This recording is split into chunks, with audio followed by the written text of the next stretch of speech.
नमस्कार, मैं हूं श्वेता सिंह और आप देख रहे हैं वॉर रूम। आज वॉर रूम में हम उस सच का पोस्टमार्टम करेंगे जिसे दुनिया नजरअंदाज कर रही है। क्यों ये जंग अब आसमान से उतरकर जमीन पर लड़ी जाने वाली है? क्या इजराइल और अमेरिका का एडवांटेज खत्म हो रहा है? ईरान भले महाशक्ति न हो, लेकिन एक महीने बाद भी उसकी रेजिम, उसके प्रॉक्सी संगठन पहले से कहीं ज्यादा आक्रामक है। हॉर्मुज में तेल की सप्लाई रुक चुकी है, महंगाई का बम फूटने वाला है। आज हर पहलू को हम आपके सामने रखेंगे, लेकिन सबसे पहले वॉर अपडेट। अमेरिका ने ईरान पर हमले की डेडलाइन एक बार फिर बढ़ा दी है। अब 6 अप्रैल तक ईरान के पावर प्लांट और एनर्जी इंफ्रास्ट्रक्चर पर हमला नहीं होगा। ट्रंप का दावा है ये फैसला ईरान के अनुरोध पर लिया गया है। हालांकि ईरान ने बातचीत से ही इनकार कर दिया है। ईरान के रेवोल्यूशनरी गार्ड्स ने मिडिल ईस्ट के होटलों को चेतावनी दी है। कहा है जिन होटलों में अमेरिकी और इजरायली सैनिक ठहरेंगे उन्हें निशाना बनाया जाएगा। तनाव के बीच ईरान ने 10 लाख से ज्यादा नए सैनिकों की भर्ती का दावा किया है। रिपोर्ट्स के मुताबिक अमेरिका के संभावित जमीनी हमले को देखते हुए ये बड़ा कदम उठाया गया है।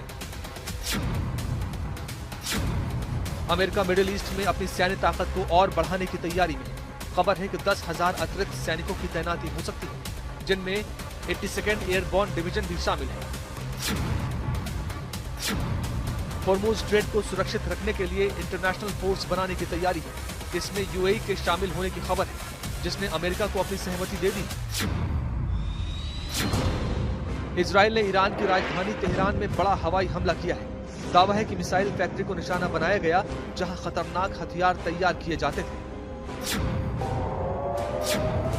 ईरान ने कुवैत के अहम बंदरगाह पर ड्रोन हमला किया है, जिससे भारी नुकसान हुआ है। वहीं सऊदी अरब की ओर से भी मिसाइलें दागी गई हैं, जिनमें कुछ को एयर डिफेंस सिस्टम ने रोक लिया। जर्मनी के बाद अब फ्रांस ने भी इस जंग से दूरी बना ली है। फ्रांस ने साफ कहा है कि मिडिल ईस्ट का ये संघर्ष उसका नहीं है, जिससे नेटो देशों में मतभेद बढ़ते दिख रहे हैं। ईरान ने दावा किया है कि उसके हमलों में 600 से ज्यादा अमेरिकी सैनिक मारे गए हैं और हजारों घायल हुए हैं। साथ ही चेतावनी दी गई है कि हर हमले का जवाब कई गुना ज्यादा ताकत से दिया जाएगा।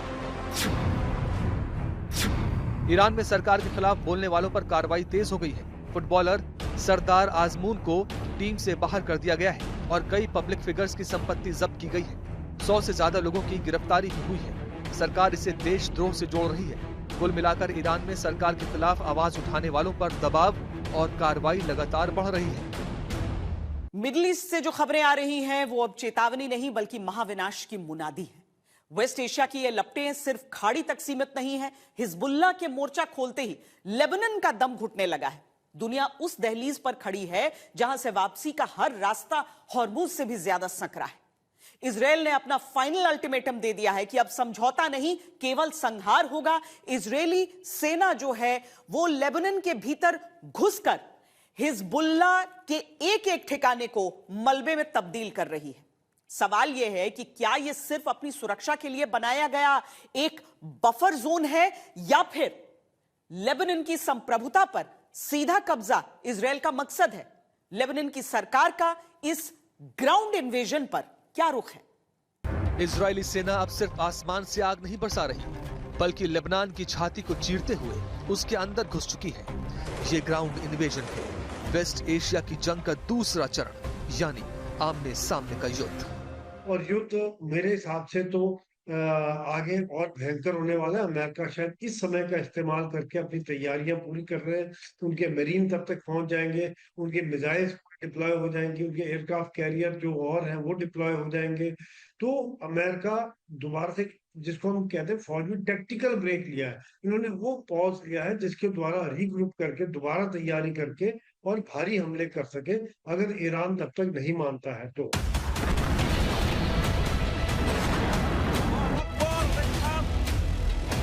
इजराइल ने दहाड़ते हुए ऐलान किया है कि अब लितानी नदी तक का इलाका हिजबुल्लाह से साफ होगा। बॉर्डर से 30 किलोमीटर अंदर तक इजराइल एक ऐसा बफर जोन बनाने जा रहा है जहां परिंदा भी पर नहीं मार पाएगा। अब तक हिजबुल्लाह ने दावा किया है कि उसने इजराइल और दक्षिण लेबनान में तैनात इजरायली सेना पर 124 हमले किए हैं, जिनमें रॉकेट, मिसाइल और ड्रोन का इस्तेमाल हुआ। इजराइल का सीधा संदेश है कि जब तक उत्तरी इजराइल का एक भी नागरिक असुरक्षित है, तब तक दक्षिण लेबनान में किसी को कदम रखने की इजाजत नहीं दी जाएगी। साथ ही इजराइल की नई सीमा अब होगी लितानी नदी। दक्षिण लेबनान, जहां आज इजरायली बुलडोजर और टैंक हिजबुल्ला के ठिकानों को मिट्टी में मिला रहे हैं, वहां असल में लेबनान की सरकार का नहीं बल्कि शिया आतंकी संगठन हिजबुल्ला का कब्जा है। ये वही हिजबुल्ला है जिसे ईरान और IRGC पालती पोसती है और इजराइल के खिलाफ इस्तेमाल करती है। अब लेबनान की सरकार का रुख सुनिए, जो इस पूरे खेल को पलट रहा है। लेबनान की सरकार हिजबुल्ला को एंटरटेन करने के मूड में बिल्कुल नहीं है। प्रधानमंत्री नवाफ सलाम और राष्ट्रपति जोसेफ आउन ने हिजबुल्ला को सीधा आईना दिखा दिया है। लेबनान की सरकार ने 2 मार्च 2026 को एक ऐतिहासिक फैसला लिया और हिजबुल्ला की सैन्य गतिविधियों को गैर कानूनी घोषित कर दिया। लेबनान सरकार ने साफ कहा कि हिजबुल्ला के रॉकेट हमले गैर जिम्मेदाराना हैं और ईरान की IRGC लेबनान की संप्रभुता से खिलवाड़ कर रही है। लेबनान ने तो ईरान के राजदूत को पर्सना नॉन ग्रेटा घोषित कर दिया, जिसका मतलब हुआ कि बोरिया बिस्तर समेटने का अल्टीमेटम दे दिया गया है। अब आते हैं सबसे महत्वपूर्ण सवाल पर कि इजराइल दक्षिण लेबनान में क्यों घुस रहा है। यह इलाका हिजबुल्ला का गढ़ बन चुका है, जहां से वो इजराइल पर हमले करता है। हालांकि यहां शियाओं के साथ ईसाई और सुन्नी भी रहते हैं। आंकड़ों के हिसाब से दक्षिण लेबनान की आबादी का करीब 60.9% शिया मुस्लिम है, 17.4% सुन्नी मुस्लिम, 21.1% ईसाई समुदाय से आते हैं, जबकि लगभग 0.16% द्रूज और करीब 0.35% अन्य छोटे समुदायों के लोग यहाँ रहते हैं। इजराइल का मकसद साफ है, हिजबुल्ला की इस इलाके से सप्लाई लाइन को काटना। लितानी नदी के 5 पुल उड़ाए जा चुके हैं। प्रधानमंत्री बेंजामिन नेतन्याहू और मैंने IDF को आदेश दिया है कि लिटानी नदी पर बने उन सभी पुलों को तुरंत नष्ट कर दिया जाए जिनका इस्तेमाल आतंकवादी गतिविधियों के लिए किया जाता है, ताकि हिजबुल्ला आतंकवादियों और हथियारों को दक्षिण की ओर जाने से रोका जा सके। और इसके अलावा गाजा में बेत हनून और राफा मॉडल के अनुरूप इजरायली समुदायों के लिए खतरों को विफल करने के लिए संपर्क गांवों में लेबनानी घरों को नष्ट करने की प्रक्रिया में तेजी लाई जाएगी। लेकिन लेबनान की सरकार एक दो धारी तलवार पर चल रही है। एक तरफ वो हिजबुल्ला के खिलाफ है, तो दूसरी तरफ इजराइल द्वारा नागरिक ठिकानों जैसे कासमिये पुल पर हमले को सामूहिक सजा बता रही है। लेबनान अब संयुक्त राष्ट्र सुरक्षा परिषद पहुंच चुका है। वो इजराइल की शिकायत कर रहा है और तुरंत युद्ध विराम की मांग कर रहा है। प्रधानमंत्री नवाफ सलाम यहां तक कह रहे हैं कि वो इजराइल से सीधी बात करने को तैयार हैं, ताकि लेबनान को कब्रिस्तान बनने से बचाया जा सके। ये जंग अब ईरान और इजराइल के बीच के प्रॉक्सी वॉर के दूसरे और सबसे खतरनाक चरण में पहुंच चुकी है। इजराइल पीछे हटने को तैयार नहीं और हिजबुल्ला अपनी आखिरी सांस तक लड़ने को तैयार है। अमेरिका और ईरान के बीच चालें शतरंज की तरह चली जा रही हैं। धीरे धीरे मोहरे आगे बढ़ रहे हैं। अब अमेरिका ने जो फैसला लिया है वो खेल को जल्दी खत्म करने की ओर इशारा कर रहा है। अमेरिका मिडिल ईस्ट में 3000 अतिरिक्त सैनिक भेज रहा है। ये कोई साधारण सैनिक नहीं है, बल्कि अमेरिकी सेना की बेस्ट समझे जाने वाली 82nd एयरबोर्न डिवीजन के जवान हैं। इन्हें विशेष रूप से इस तरह प्रशिक्षित किया जाता है कि ये सैनिक पैराशूट के जरिए दुश्मन की सीमा के भीतर उतरकर रणनीतिक ठिकानों, अहम इलाकों और हवाई अड्डों पर कब्जा कर सकते हैं। ये सैनिक क्विक एक्शंस के लिए भी दुनिया भर में जाने जाते हैं। तो क्या ये तैनाती जमीन पर उतरकर जंग को जल्दी खत्म करने की तैयारी का संकेत है? क्या ये अमेरिका की कोई प्रेशर टैक्टिक है? युद्ध और अमेरिकी रणनीति के नजरिए से इसे समझने की कोशिश करते हैं। अब जमीन पर होगी सबसे खूनी लड़ाई। अब आमने सामने भिड़ेंगे यूएस और ईरानी सैनिक। क्यों बुलाई यूएस ने अपनी एलीट फोर्स? एयरबोर्न डिवीजन के सैनिक जहां जाते हैं वहां दुश्मन के संभलने से पहले ही लक्ष्य को प्राप्त कर लेते हैं। लेकिन यहां सवाल ये उठता है कि अगर जमीनी लड़ाई के जरिए अमेरिका ईरान से पूरी जंग की तैयारी में है, तो क्या 3000 सैनिक इसके लिए काफी होंगे? 3000 जो ट्रूप्स हैं तकरीबन एक ब्रिगेड के बराबर हो जाते हैं और ये कुछ स्पेशलाइज्ड टारगेट्स ले सकते हैं और ये लोग स्पेशलाइज्ड ट्रूप्स होंगे जो काफी हाईली ट्रेन होंगे, जो कि समुद्र से भी जा सकते हैं, हेलीकॉप्टर से भी जा सकते हैं और साथ साथ में ये लोग स्पेशल ऑपरेशन कर सके, चाहे वो खारगा आइलैंड हो या कुछ स्पेशल न्यूक्लियर साइट्स हो या फिर कुछ स्पेशल स्टेट ऑफ हॉर्मुज के आसपास क्रिटिकल इलाकों को पकड़ सके। क्योंकि फिर ये लोगों को तैयार रहना पड़ेगा कि ईरान के द्वारा, जो मिसाइल के द्वारा, ड्रोन के द्वारा इनके ऊपर हमले होंगे, उन चीजों के लिए इनको तैयार रहना पड़ेगा। 3000 सैनिक किसी छोटे टारगेट को तो कुछ समय के लिए कब्जे में ले सकते हैं, लेकिन फिर बड़ी सेना की जरूरत होगी और बड़े स्तर पर सेना उतारने का अभी तक कोई संकेत अमेरिका की तरफ से नहीं मिला है।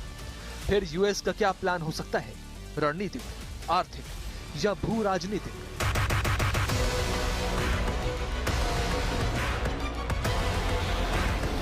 ये द्वीप स्ट्रेट ऑफ हॉर्मुज के करीब है, जहां से होकर दुनिया की ऊर्जा आपूर्ति का बड़ा हिस्सा गुजरता है। ईरान इसे जहाजों के निकलने के टोल बूथ की तरह इस्तेमाल कर रहा है। यहाँ बड़ी संख्या में मिसाइल, ड्रोन्स और माइन्स की तैनाती की भी बात कही जाती है। अगर एयरबॉर्न डिवीजन की मदद से अमेरिका यहाँ कब्जा करता है तो ईरान की समुद्री ताकत का सबसे बड़ा आधार खिसक जाएगा। खार्ग को ईरान की लाइफलाइन कहा जाता है। उसके करीब 90% कच्चे तेल का एक्सपोर्ट यहीं से होता है। यहाँ कब्जा करके अमेरिका एक तीर से 2 निशाने साध सकता है। पहला, ईरान की अर्थव्यवस्था पर सबसे बड़ी चोट, और दूसरा, खार्ग के बदले स्ट्रेट ऑफ हॉर्मुज से ईरान की नाकेबंदी हटाने का दबाव। लरक द्वीप और अबू मूसा आइलैंड पर कब्जा या सैन्य कार्रवाई की जा सकती है, जहां से ईरान कई समुद्री गतिविधियों का संचालन कर रहा है। अमेरिका ईरान के न्यूक्लियर साइट से न्यूक्लियर बम बनाने के मटेरियल को कब्जे में ले सकता है, लेकिन ये एक बेहद खूनी जंग से कम नहीं होगी, क्योंकि ईरान ऐसी किसी भी कोशिश का बड़ा जवाब देने का ऐलान कर चुका है। ईरान खुद को बचाकर खेलता है, लेकिन उसके मोहरे पूरी दुनिया में तबाही मचा रहे हैं। इसे कहते हैं एक्सिस ऑफ रेजिस्टेंस। लेबनान में हिजबुल्लाह, यमन में हूती, गाजा में हमास और इराक सीरिया में फैला मिलिशिया। ये सब ईरान की कुद्स फोर्स के वो हथियार हैं जो बिना शोर किए इजराइल और अमेरिका की नींद उड़ाए हुए हैं। खुद को सुरक्षित रखकर दूसरे को मोहरा बनाना ईरान की पुरानी चाल है, लेकिन क्या इस बार ये चाल खुद ईरान पर भारी पड़ सकती है? महीने भर से जारी जंग ने मिडिल ईस्ट के वर्तमान को इतिहास बना दिया है। अब ये ईरान के समर्थन में प्रॉक्सी 2.0 का ऐलान है। इसे और आसान करके समझा दें। मिडिल ईस्ट में ईरान के कई प्रॉक्सी संगठन हैं। लेबनान में हिजबुल्लाह, यमन में हूती और इराक में शिया मिलिशिया, जिन्हें अक्सर पॉपुलर मोबिलाइजेशन फोर्सेस भी कहा जाता है, और गाजा में हमास। ईरान इजराइल अमेरिका युद्ध से पहले क्या स्थिति थी वो भी बताते हैं। ईरान से सहायता प्राप्त हिजबुल्लाह, हूती, हमास और शिया मिलिशिया के टारगेट पर हमेशा इजराइल रहा करता था। ये संगठन समय समय पर इजराइल पर मिसाइलों और रॉकेट से अटैक किया करते थे, जिसके कारण इजराइल हमेशा युद्ध में रहा। लेकिन अब हमास को अगर अलग कर दिया जाए तो ईरान के बाकी प्रॉक्सी खाड़ी देशों सहित अमेरिका के खिलाफ भी खुली जंग का इजहार कर रहे हैं। स्ट्रेट ऑफ हॉर्मुज में ईरान की नाकेबंदी से पूरी दुनिया पहले से ही मुश्किलों से जूझ रही है। अब ईरान ने ऊर्जा आपूर्ति के दूसरे रास्ते के विकल्प के तौर पर माने जाने वाले बाब अल मंदेब को भी बंद करने की धमकी दे दी है। सवाल उठता है कि ईरान से 2000 किलोमीटर दूर बाब अल मंदेब में ईरान कैसे दखल दे सकता है? तो जवाब है यमन का आतंकी संगठन हूती। ईरान हूतियों की मदद से बाब अल मंदेब को बंद करके दुनिया की टेंशन बढ़ा सकता है। हूती संगठन ने इजराइल हमास युद्ध के बीच इजरायली झंडे वाले जहाजों पर सीधे हमले किए थे। तब रेड सी वाले इलाके में एंटी शिप बैलिस्टिक मिसाइलें भी दागी गई थी। इस हमले के बाद दुनिया की 5 सबसे बड़ी शिपिंग कंपनियों ने इस रास्ते को जोखिम भरा घोषित किया, जिसके बाद एशिया से यूरोप और अमेरिका की ओर जाने वाले कंटेनर शिप और टैंकरों को अफ्रीका के केप टाउन के पास केप ऑफ गुड होप के रास्ते भेजा जा रहा था। ये रास्ता लंबा है, जिससे शिपमेंट में 10 दिन अतिरिक्त लगते हैं और खर्चा बढ़ जाता है। भारत का भी एनर्जी के अलावा बाकी का 90% ट्रेड सुएज कैनाल से होते हुए रेड सी के रास्ते ही भारत आता है। बाब अल मंदेब एक अहम समुद्री रास्ता है। यह करीब 20 मील चौड़ा है और रेड सी को अदन की खाड़ी और हिंद महासागर से जोड़ता है। ये दुनिया का अहम व्यापारिक रास्ता है क्योंकि यहाँ से करीब 12% ग्लोबल ट्रेड होता है। ये स्ट्रेट यूरोप, एशिया और पश्चिम एशिया के बीच व्यापार, तेल और प्राकृतिक गैस के लिए सबसे अहम समुद्री रास्ता है और ये सुएज कैनाल के जरिए जुड़ा हुआ है। इसका सबसे सकरा हिस्सा यमन और जिबूती के बीच है। हूती इसी क्षेत्र पर अपना मजबूत नियंत्रण रखते हैं। रेड सी में मल्टीनेशनल फोर्स की तैनाती है। अमेरिका के साथ ही यूरोपियन यूनियन की नेवी की फोर्स भी हमेशा यहाँ तैनात रहती है। ईरान के समर्थन में हूती इन देशों की नेवी को भी निशाना बना सकते हैं, जो जंग के एक और मोर्चे को खोलने के लिए काफी होगा।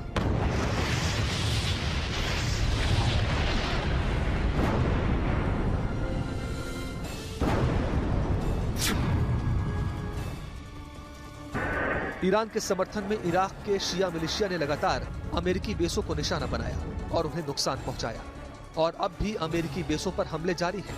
अमेरिका ने हाल ही में इराक स्थित शिया मिलिशिया के हेडक्वार्टर पॉपुलर मोबिलाइजेशन फोर्सेस पर एयर स्ट्राइक की, जिसमें मुख्यालय ध्वस्त हो गया और कमांडर सहित 14 से अधिक मिलिशिया सदस्य मारे गए। हिजबुल्लाह बार बार धमकी देता रहा है कि अमेरिका ने अगर इजराइल के पक्ष में युद्ध जारी रखा तो वो न्यूट्रल नहीं रहे। यानी साफ है कि हिजबुल्लाह अमेरिका और मिडिल ईस्ट में अमेरिका के हितों से जुड़े संस्थानों को निशाने पर ले सकता है। अगर ऐसा हुआ तो खाड़ी देशों में जहां जहां अमेरिकी बेस हैं, वहां हमला करके हिजबुल्लाह जंग को और भयानक बना सकता है। युद्ध का अंजाम कुछ भी हो, लेकिन इतना तो तय है कि प्रॉक्सीज की भूमिका बढ़ चुकी है और ये लंबे समय तक दुनिया का सरदर्द बने रहेंगे। कम से कम मिडिल ईस्ट को अस्थिर बनाए रखने में प्रॉक्सीज का रोल जारी रहेगा। काउंटडाउन शुरू हो चुका है। व्हाइट हाउस चाहता है कि वो इस दलदल में न फंसे, लेकिन जमीनी हालात उसे खींचकर वहीं ले जा रहे हैं। ईरान की हताशा देखिए। खबर है कि तेहरान के चेकपोस्ट पर 12-12 साल के मासूम बच्चों के हाथों में बंदूकें थमा दी गई हैं। ट्रंप भले कहें कि बातचीत चल रही है, लेकिन तेहरान ने साफ कह दिया है कि वॉशिंगटन के लिए हमारे पास सिर्फ बारूद है, डिप्लोमेसी नहीं। ईरान ने अमेरिकी फौज से टकराने के लिए 10 लाख से ज्यादा लड़ाकों को लामबंद कर दिया है। इधर जवाब में अमेरिका के हजारों मरीन और 82nd एयरबोर्न ब्रिगेड के कमांडो मिडिल ईस्ट की तरफ उड़ान भर चुके हैं। ये शांति की आहट नहीं, ये एक खूनी मंजर की शुरुआत है। वेस्ट एशिया की बारूदी सुरंग में अब आग लग चुकी है। अब तक जो जंग मिसाइलों और ड्रोन से लड़ी जा रही थी, वो अब आमने सामने के खूनी संघर्ष में बदलने वाली है।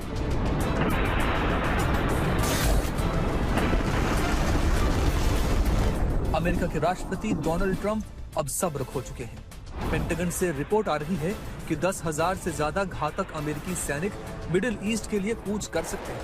खबर है कि ट्रंप प्रशासन ईरान के परमाणु ठिकानों और उसके सबसे बड़े तेल हब खार्ग आइलैंड को अपने कब्जे में लेने का ब्लूप्रिंट तैयार कर चुका है। लेकिन सवाल है कि क्या ईरान चुप बैठेगा? जवाब है बिल्कुल नहीं। तेहरान की गलियों से जो तस्वीरें आ रही हैं, वो रोंगटे खड़े कर देने वाली हैं।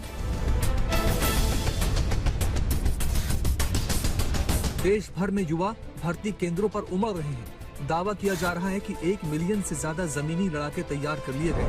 ये लड़ाके IRGC, बासिज और ईरानी सेना के जरिए संगठित किए जा रहे हैं। तेहरान से साफ संदेश है कि अगर अमेरिका ने जमीनी हमला किया तो उसे धरती पर नरक का सामना करना पड़ेगा। ये अब सिर्फ 2 देशों की लड़ाई नहीं रही, ये वजूद की लड़ाई बन चुकी है।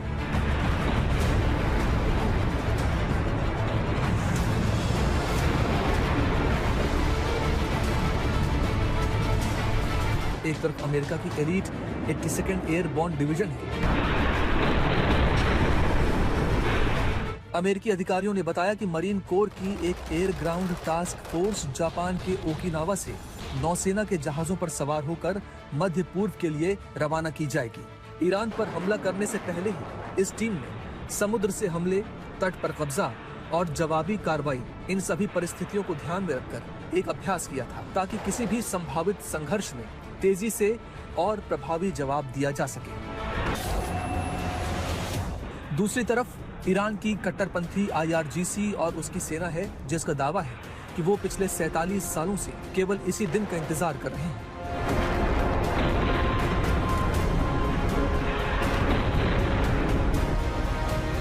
हकीकत यह है कि अमेरिका का हथियारों का स्टॉक खाली हो रहा है।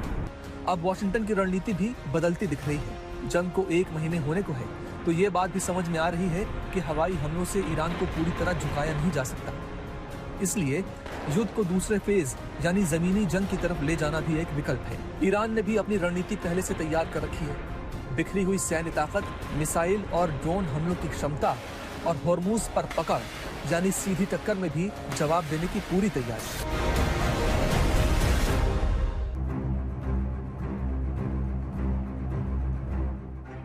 हालात और खतरनाक तब हो गए जब ईरान के कट्टरपंथी गुटों ने परमाणु नीति बदलने के संकेत दिए। IRGC से जुड़े हलकों में यहां तक कहा जा रहा है कि परमाणु समझौते से बाहर निकलने पर विचार होना चाहिए। ट्रंप भले ही कह रहे हो कि बातचीत चल रही है, लेकिन तेहरान ने 2 टूक संदेश दे दिया है कि वॉशिंगटन के लिए हमारे पास सिर्फ बारूद है, कूटनीति नहीं। और चौंकाने वाली बात यह है कि इस तरह की सख्त और आक्रामक भाषा अमेरिका के सेक्रेटरी ऑफ वॉर की तरफ से भी सुनने को मिल रही है। कुल मिलाकर तस्वीर बेहद डरावनी है। एक तरफ ईरान पूरी ताकत के साथ जमीनी जंग के लिए तैयार खड़ा है, दूसरी तरफ अमेरिका भी पीछे हटने को तैयार नहीं। अब सवाल सिर्फ ये नहीं कि जंग जमीन पर होगी या नहीं, सवाल ये है कि ये टकराव कितना बड़ा और कितना लंबा चलेगा, क्योंकि इसकी चपेट पूरे पश्चिम एशिया के साथ साथ दुनिया का एक बड़ा हिस्सा आ सकता है। ईरान के भीतर क्यों बार बार ये कहा जा रहा है कि ग्राउंड ऑपरेशन में बहुत बड़ा खतरा है, मतलब नामुमकिन न भी कहें तो बहुत मुश्किल है। अब सुमित चौधरी इकलौते वो रिपोर्टर हैं इंटरनेशनल मीडिया के जो ईरान के भीतर गए, रिपोर्टिंग की। इस युद्ध की जो तस्वीर हम देख रहे हैं उसमें सुमित ने बताया किस तरीके से ईरान की तैयारियां रही हैं।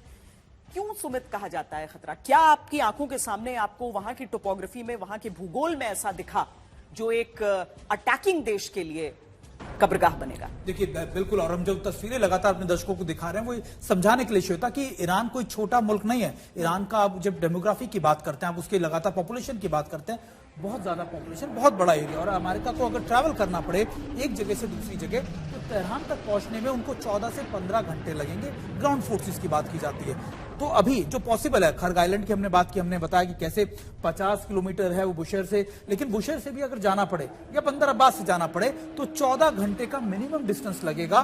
नेशनल हाईवे 71 जो उनका मेन हाईवे जो तेहरान से आपके सदर्न एरिया को जोड़ता है, मैं खुद उस हाईवे पे जा चुका हूं, ट्रैवल कर चुका हूं, और वही एरिया है जो खासतौर पर तेहरान से कुम को, नतांज को, इस्फहान को और फिर बंदर अब्बास जाता है। तो उस हाईवे पे हालांकि देखिए बहुत अच्छी सहूलियत है वहां पर, लेकिन उसके दोनों तरफ IRGC के कई कमांड एंड कंट्रोल सेंटर बने हुए हैं और चुपचाप इन्होंने कई साइलोज बना रखे हैं। तो अगर ऐसा ना हो कि ग्राउंड फोर्सेस मूव भी करे तो वहां पर उन पर अटैक हो जाए। फिर दूसरी पॉसिबिलिटी हम नॉर्दर्न एरियाज में देखते हैं जहां पर आपका अर्मेनिया है, अजरबैजान है, खासतौर पर उन इलाकों के अंदर वहां पर ऑलरेडी मुस्तैदी बहुत ज्यादा ईरान की तरफ से की जा चुकी है। तो जो बंदर अब्बास वाला नेशनल हाईवे है, एक ही पॉसिबिलिटी बनती है, लेकिन आप मानिए कि आपके हेलीकॉप्टर्स को अभी आपके ऊपर इतने अटैक हो रहे हैं लगातार, तो आप स्टेट ऑफ हॉर्मूज से या बंदर अब्बास से घुसेंगे, खर्ग से घुसेंगे, तो आपको जाना तो उन्हीं इलाकों से पड़ेगा। पहाड़ी इलाके हैं, पहाड़ी इलाकों के आप मूवमेंट नहीं कर सकते। आपको अगर ग्राउंड फोर्सेस मूव करनी पड़ी तो उनके एग्जिट का भी प्लान आपको तैयार करना पड़ेगा, क्योंकि एक बार जाके ट्रैप हो गए, क्योंकि ऐसा अमेरिका के साथ हो चुका है 1980 के अंदर। सुमित, अब जो अमेरिका में डिफेंस एक्सपर्ट्स कह रहे हैं वो कह रहे हैं कि वो परसेंटेज में बांट के कह रहे हैं कि मुश्किल से 20% है जो प्रेजेंट रेजिम के साथ है, 50% है जो उनके विरुद्ध है। ऐसे में क्या हम ये समझें कि अगर जो, क्योंकि स्पेशल फोर्सेस की बात हो रही है, एयरबोर्न फोर्सेस की बात हो रही है, अगर वो पैराड्रॉप होते हैं कुछ की इंस्टॉलेशंस को अपने कब्जे में लेने के लिए, क्योंकि ध्वस्त तो वो करते जा रहे हैं, क्या ये संभव है कि सड़क के रास्ते से नहीं बल्कि उनकी जगहों पर सीधे आप पहुंच जाएं? देखिए, आप डिप्लॉय उतार तो सकते, मैं आपको 1980 का एग्जांपल दे रहा था। 1980 में अमेरिका ने अपने काउंसलेट के लोगों को छुड़ाने के लिए कुछ ऐसे ही ऑपरेशन चलाया। हुआ ये कि उनके हेलीकॉप्टर वहीं पर क्रैश हो गए, उनको उनके रिंकेज, उनके जो मलबा था उठाने तक में आज तक अमेरिका वहां जा नहीं पाया। उसके बाद अमेरिका को मानना पड़ा कि हाँ अब नेगोशिएशन ही हो सकता है। तो ऐसे में अगर आपने पैराट्रूप करा भी दिया, आपने उनकी डिप्लॉयमेंट कर भी दी, तो वो सस्टेन कैसे करेंगे? क्योंकि 1-2 दिन का ऑपरेशन नहीं होगा, ये लंबे समय का ऑपरेशन होगा। आपको रीइंफोर्समेंट तैयार करनी पड़ेगी, रीइंफोर्समेंट समंदर के रास्ते से होगी, तो फिर वो 14 घंटे का डिस्टेंस। तो आपके पास हर चीजों के लिए एक दूसरा प्लान होना चाहिए जो अमेरिका के पास है नहीं। डिप्लॉयमेंट अलग है, रीडिप्लॉयमेंट और रीइंफोर्समेंट सबसे बड़ा चैलेंज होगा। यानी कि जो ग्राउंड फोर्स गया, तो जो हम गुरिल्ला वॉरफेयर कहते हैं, जो बिल्डिंग सभी आधी टूटी हैं लेकिन उनको अपना गढ़ बनाकर वहां से लंबे समय तक लड़ाई लड़नी होगी, जैसा अफगानिस्तान में भी उनके लिए हुआ। और आप ये भी मानिए कि 2-3 हजार सैनिकों से नहीं होगा। मैं बार बार कह रहा हूं, ईरान बहुत बड़ा एरिया है। ईरान के पास वो काबिलियत है जो अफगानिस्तान के पास नहीं थी, वो काबिलियत है जो वेनेजुएला के पास नहीं थी, वो काबिलियत है जो वियतनाम के पास नहीं थी। तो उनकी मिसाइल, उनके ड्रोन्स, उनके लड़ाके, या फिर आप मिलिशिया कह लीजिए, आप उनके लोग कह लीजिए, या वो हर जगह फैले और बहुत तादाद में है। और पहाड़ का ट्रेंड है। हिस्सा कितना है पूरे ईरान में अगर देखें? बिल्कुल श्वेता, वैसे तो ईरान को पहाड़ी इलाकों में से एक ही माना जाता है। हाँ। और उन्होंने रोड्स का या फिर IRGC की डिप्लॉयमेंट भी ऐसी जगहों पे कर रखी है जहां पे उनके पास नेचुरल शेल्टर्स हैं, नेचुरल शील्ड्स है। तो ऐसे में आप मानिएगा कि इतना आसान नहीं होगा अमेरिका के लिए। लेकिन हाँ, सबसे बड़ा चैलेंज होता है खासतौर पे कि आपको जो वहां के लोकल कितना सपोर्ट करता है। अफगानिस्तान में वो सपोर्ट था, ईरान में वो सपोर्ट नहीं है, क्योंकि यहां पर अब लोग ये मानते हैं कि हमारे देश पर हमला है, हमारी नेशनल सिक्योरिटी पर हमला है और हमारे एक तरीके सिविलाइजेशन पर हमला है। तो ईरान के लोग उस तरीके से तैयार नहीं होंगे जैसे अफगानिस्तान में हुए थे। तो कहने के लिए चीजें सिंपल होती हैं, पर जब आप ग्राउंड की बात करते हैं तो बहुत उलझ जाता है पूरा मामला। और अमेरिका इन्हीं चीजों को मुमकिन है कि आंकने के बाद ये फैसला नहीं ले पा रहा है। शुक्रिया सुन। बहुत शुक्रिया। वॉर रूम से अभी के लिए इतना ही। देश और दुनिया की बाकी खबरों के लिए आप देखते रहिए आज तक।